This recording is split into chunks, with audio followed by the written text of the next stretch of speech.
Oh, it's finally done. Overnight, Trump absolutely shell shocks Washington, D.C., closes down the entire agency. As they stated, it wasn't an apple with a worm in it. It was all worms. And now it's eradicated. Gone for good. And I can't even begin, but you know I'm going to give it a heck of a try, to explain to you exactly the long-reaching impact of what just occurred. And that's the story I'll bring you here in just 1 minute.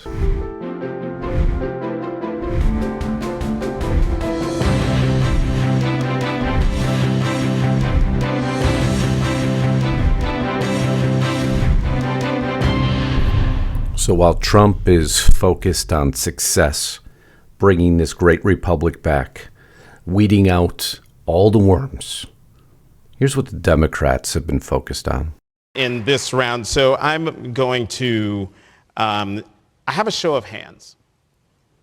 How many of you believe that racism and misogyny played a role in Vice President Harris's defeat? That's right, all of them. Everybody running for DNC chair. Don't worry, we'll get back to our main story quick, but I couldn't let this go. There was simply too much going on. Too many laughable moments, too many things you would scratch your head, because the Democrats should have learned their lesson, right? We've lost our handle on everything. It is our altered reality that should bring us back to normalcy. But no, that's not what happens at all. As a matter of fact, here's what happens with one of the candidates who is so serious about bringing the Democrats back to their original strength. Well, here's what she does. Good evening, everyone. It is my desire to be the next DNC chair. And I just want to give you all a little bit of something that's been on my heart here over the last couple of days. You fight on, you fight on, you fight on. Okay, that's enough. You thought it ended there? I mean, this is the fight for the DNC chair and the vice chair. But it goes on. It gets even better. Hey, I am speaking. And I would love your attention. There is a black woman at this podium, and I deserve your attention like the 11 people who went before me. Yeah. She told you. She told you. They're bringing back everything. Misogyny and racism were responsible for Kamala Harris not winning. Maybe it was the rules of everything that even the Democrats can't figure. I told you, this is comedy gold.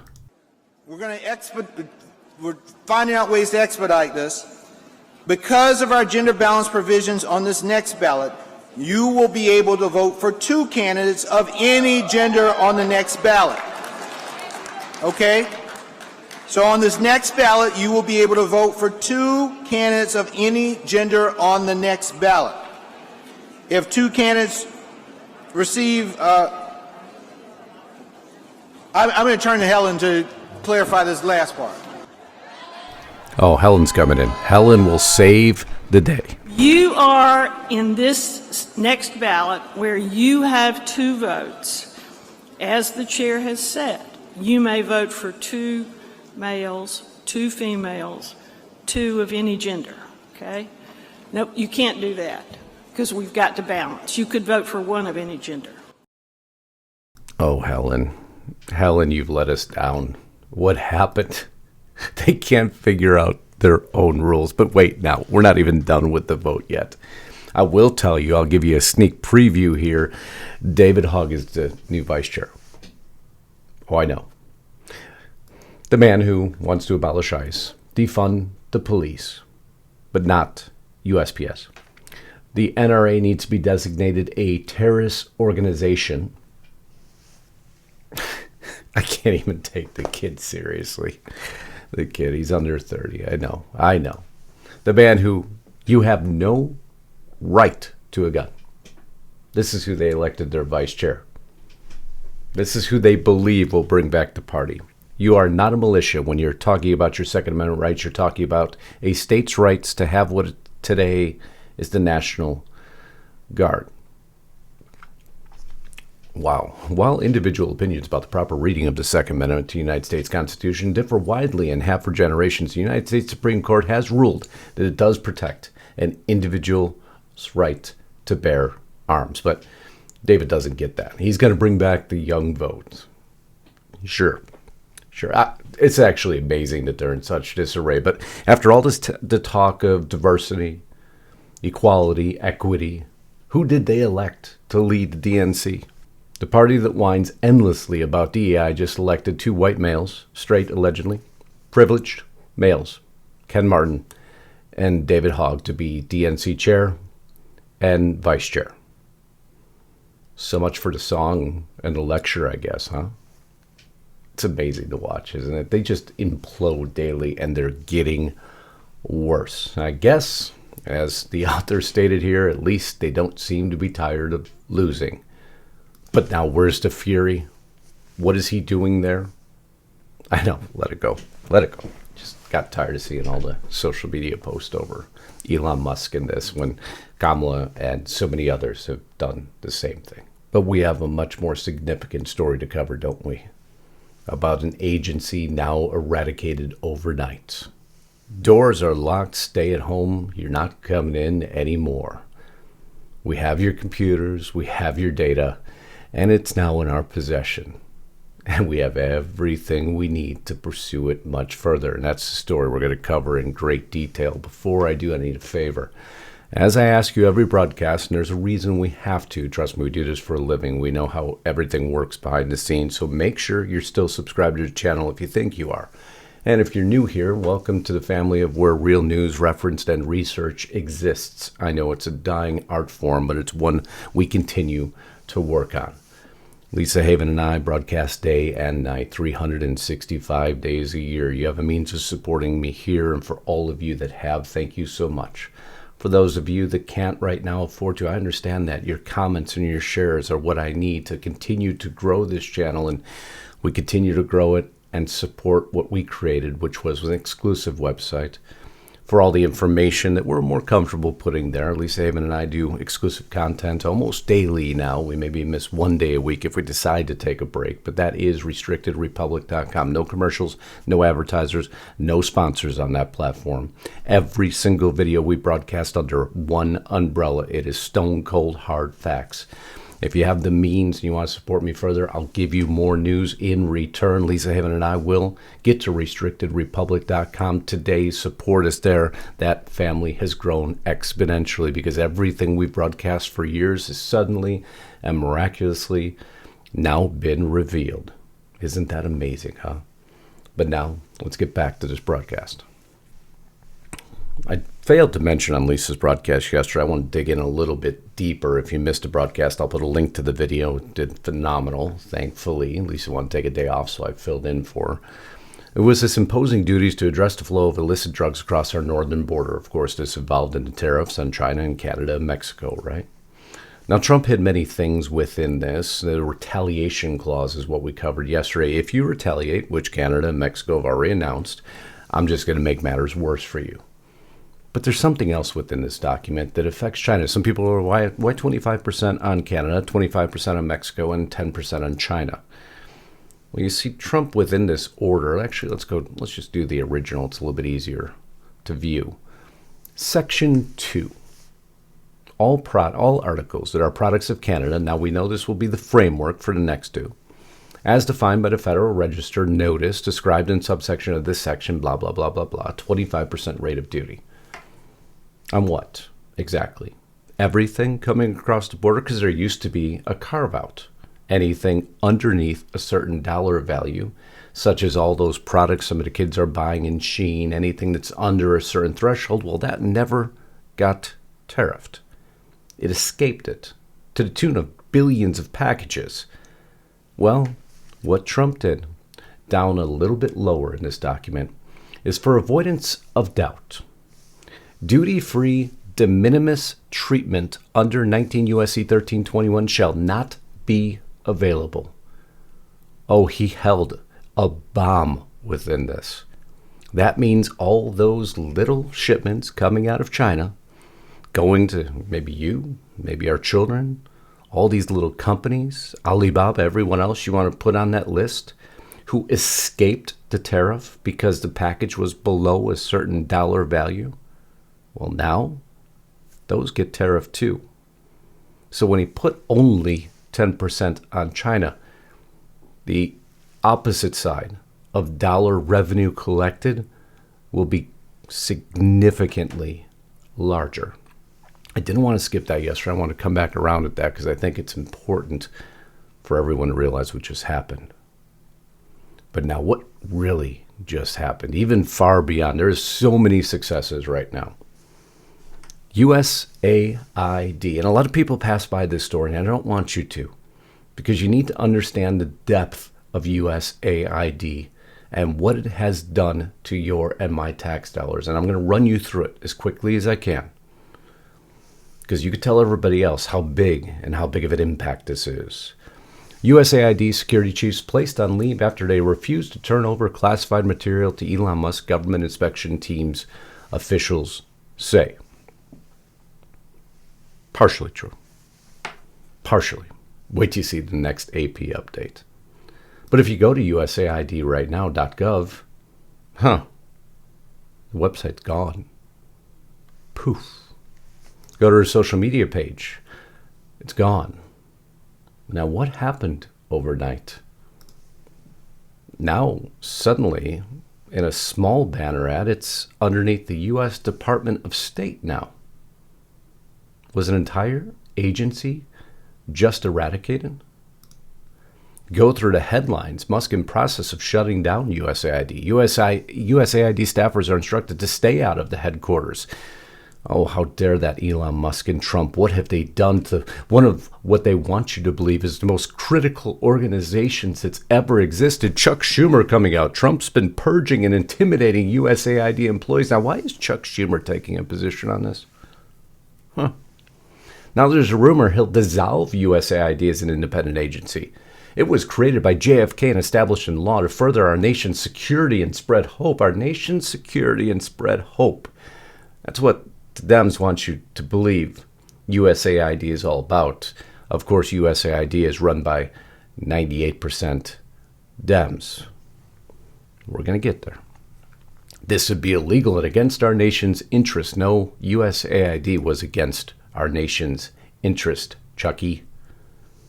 It's becoming clearer and clearer that we're looking at a seismic shift in the U.S.'s relationship with the world.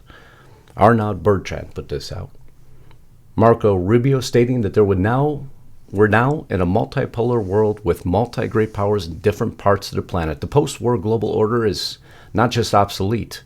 It is now a weapon being used against it, but they need funding, these adversaries of the U.S., to make sure that we and our interests were kept low. So what is Trump and Elon Musk doing by removing, or attempting at the point in time that they wanted you to believe, removing USAID?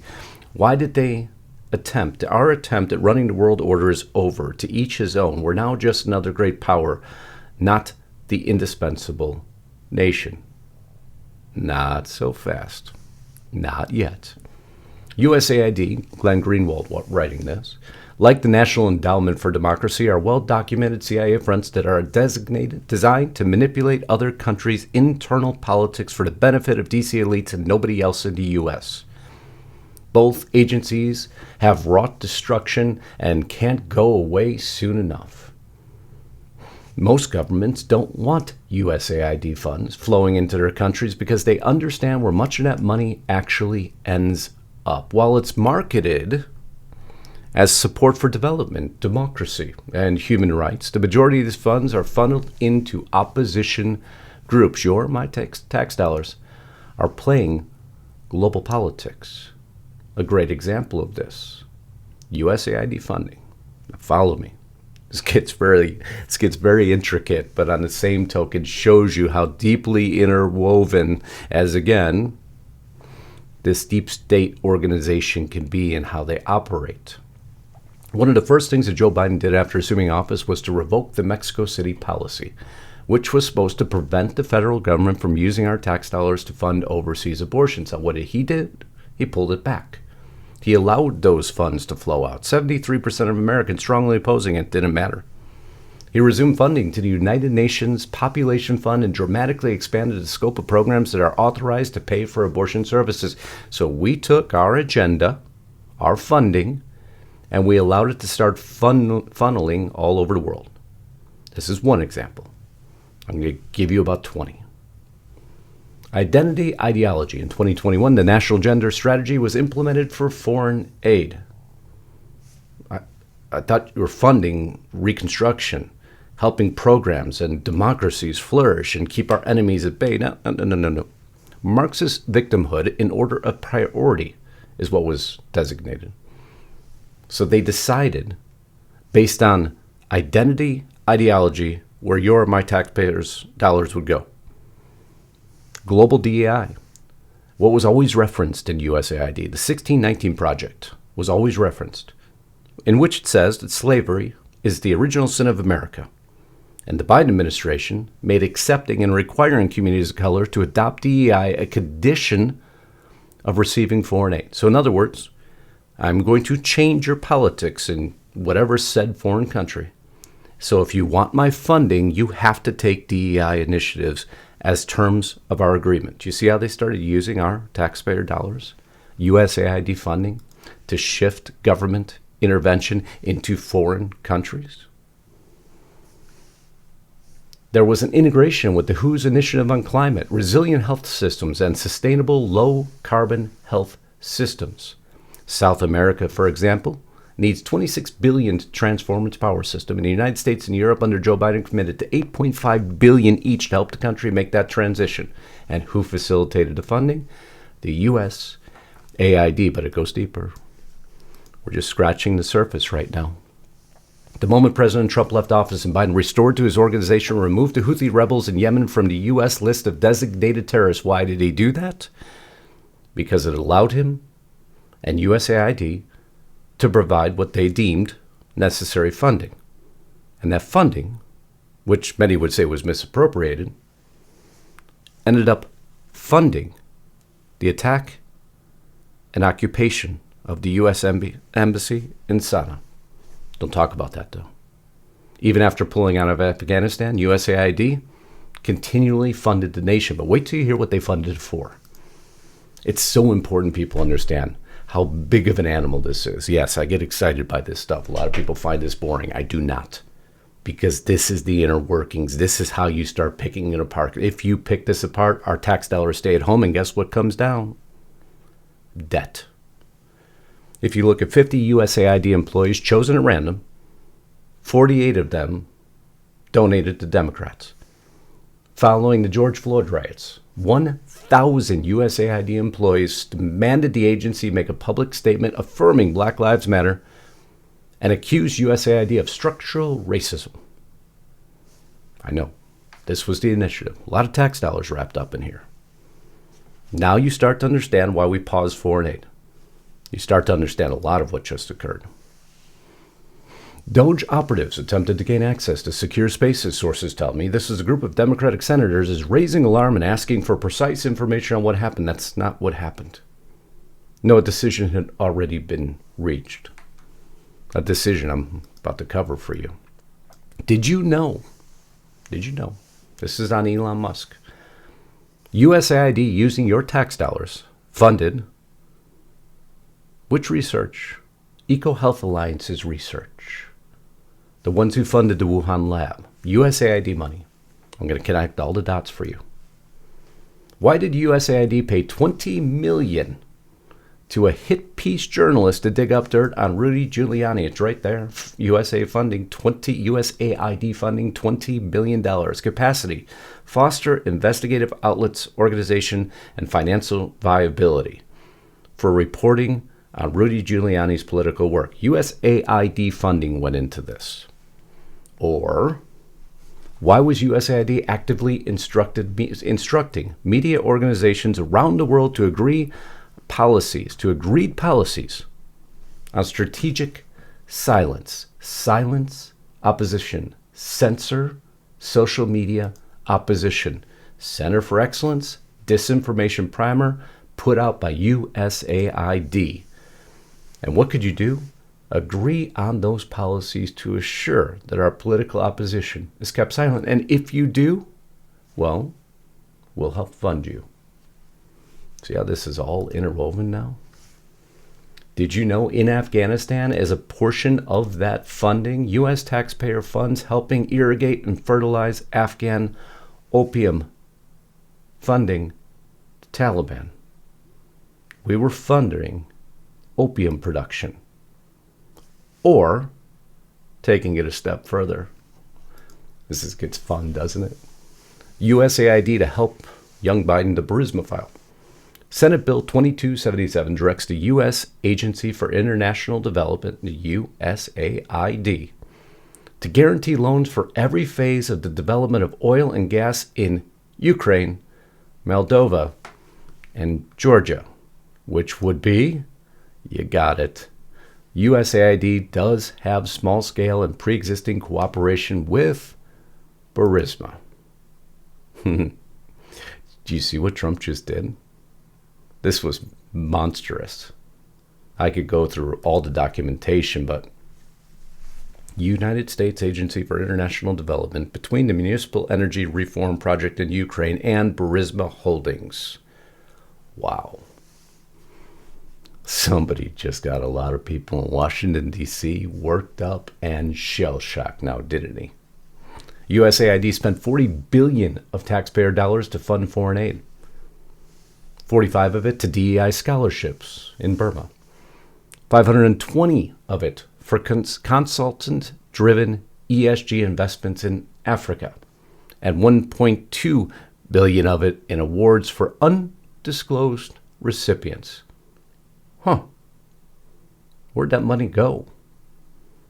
Wasn't just Zelensky who came out in an interview and said he doesn't even know where most of the funding from the U.S. ended up because it didn't end up with him? Now, who's telling the truth there? We'll never know. It is Zelensky. Monday afternoon massacre. USAID employees placed on leave for allegedly circumventing Trump's orders. And there's the truth. No one was trying to seek classified information that Trump didn't already make his government privy to. He is president of the United States. USAID somehow believed that they were the leaders of this great nation because, well, they've been taking our tax dollars for so many years and spending it in every corner of the world to push their own political agenda that they believed they actually ruled the free world. Not anymore, because it's game over now. Everyone's been talking about it, just nobody really connects the dots. And I want you to listen here for 1 minute. There's 2 million employees in the federal government. Overwhelmingly, the career federal service in this country is far left wing. The American people... I don't know that to be a fact. Well, I'll give you a great example. We looked at USAID as an example. That's 98% of the workforce either donated to Kamala Harris or another left-wing candidate, just as an example. Okay, but let me just an entire workforce is having a... Whoa. Did you just say that saying someone voted for Kamala Harris is demonizing them? No, so according your suggestion is that there's a bias. No, but you used the word demonizing. You just said that I'm demonizing somebody by saying they voted for Kamala Harris. Oh man, facts are hard for these folks to keep up with. Facts are tough that an entire agency, a Democratic agency, taking your and my taxpayer dollars to undisclosed recipients, promoting their own agendas that we just voted out here, and you wonder why it gets, well, I almost gave it away, huh? Trump's been purging and intimidating USAID employees. Remember this from Schumer? Now it all makes sense, doesn't it? Wait, and then this post came out. Elon Musk, reducing the federal deficit from $2 trillion to $1 trillion in 2026 requires cutting an average of $4 billion per day in projected 2026 spending from now to September 30th. That would still result in a $1 trillion deficit, but economic growth should be able to match that number, which means no inflation in 2026. So did they just find already a way to carve out $1 trillion worth of debt? Now, does all this freeze on federal funding make sense? Because now USAID staffers told to stay out of Washington headquarters after Musk said Trump has agreed to close it. Shell shock goes everywhere. That was our apparatus to get funding out everywhere. What are you going to do now? Accounting's tough for these guys. There's Zelensky right there. Where did all my money go? I don't know. We just received over 75 of it. I don't know where the rest went. I could go through the entire interview. That is 100 billion of these 177. I never got it. You don't think we need better accounting? You don't think we need better accounting when the Doge team discovered, among many other things, the payment approval officers at Treasury were instructed always to approve every payment? They literally never denied a payment. So were they qualifying where the payments went? Come on now. Now he's purging the FBI office. He shuts down USAID. He shuts down security clearances of 51 individuals. He's now banned them from all government buildings. He is taking and reaching into the swamp, physically throwing it off the cliff. And it's the only way it works. You can't hesitate. You can't wait. It all must go. It is an apparatus larger and deeper entrenched than anyone realizes. I'm just going through, again, the very top level details of how deep this goes, just to give you a perspective. Because USAID is a monster. It was a monster. On top of 2 million employees being sent resignation offers. I love that. The border being secure, switch turned off. This ban is giving us the results we asked for. Getting back hostages from Venezuela. We can continue to roll forward. And now, Panama's president announces that they won't renew the Silk Road Agreement with China. That is a whole different initiative. If you don't know what that is, please put it in the comments. I'd be happy to cover what one of the most expansive overreaches of China has ever been. To get their web into all countries through a Belt and Road, Silk Road initiative, call it what you will. It's kind of went through a couple different names and how this worked systematically to surround the U.S., to demolish our partnerships. And why do you think Trump went after the Panama Canal? Because they were a part of it. And now the president, we are going to study the possibility of whether it can be finished earlier. And we won't be renewing it. And Trump yet gets another victory. I expected to be reporting on some great stuff. But now he's going above and beyond. And I'm going to leave you with this. Not many people have reported on it yet. President Donald J. Trump launches massive, that would be an understatement, 10-to-1 deregulation initiative. He had this before. It was 2-to-1. For every regulation you put up, you have to remove 2. Now, under this newest executive order, the order requires that whenever an agency promulgates a new rule, regulation, or guidance, it must identify at least 10 existing rules, regulations, or guidance documents to be repealed. A 10-to-1 ratio. What does that lead to? Less regulation, less laws, less rules, less guidances, less handcuffs on our freedoms, our rights, and our privileges. 10-to-1. The Director of Office of Management and Budget will ensure standardized measurements and estimation of regulatory costs. And what will that result in? Reducing our debt. Do you see? The number one principle behind this administration: debt is slavery and servitude to those that don't exist within the United States. By cutting off the foreign aid, he isn't isolating America. Don't believe that for a minute. We will still be involved in world politics, I assure you of that. But it will be controlled by Donald J. Trump and not the 98% of Democrats that run USAID. So if you're going to root out the system, you root out the system. You seize back all the funding, you reduce our debt, and you use our dollars for what matters. And guess what? Those in power decide what matters. And that hurts a lot of Democrats' feelings right now. But I wouldn't feel so bad for them. You saw in the beginning what they still stand for. You can't help that. Man, I love you all. Thank you so much for tuning in. I can't wait to read your comments. I know that one got a little detailed, but it needed to be, because without it, the understanding isn't built of exactly how expansive this effort is. I told you, and I've been telling you for weeks, it's only just begun. Eventually, the scale of things will start to diminish, but the impact will continue to grow as they gain more intelligence, as they have those laptops in their hands, as they start to dig through, I could only imagine how many analysts of what has happened, and then they start more precision strikes. Right now, this is cluster bombs. It's those precision strikes that make a difference, and they're coming. And I have indications from many, many sources of what's coming. And you will have the biggest smile on your face. Stay tuned, and I will continue to bring it to you. I love you all. Until next time, Godspeed and God bless. Justus Knight, signing out.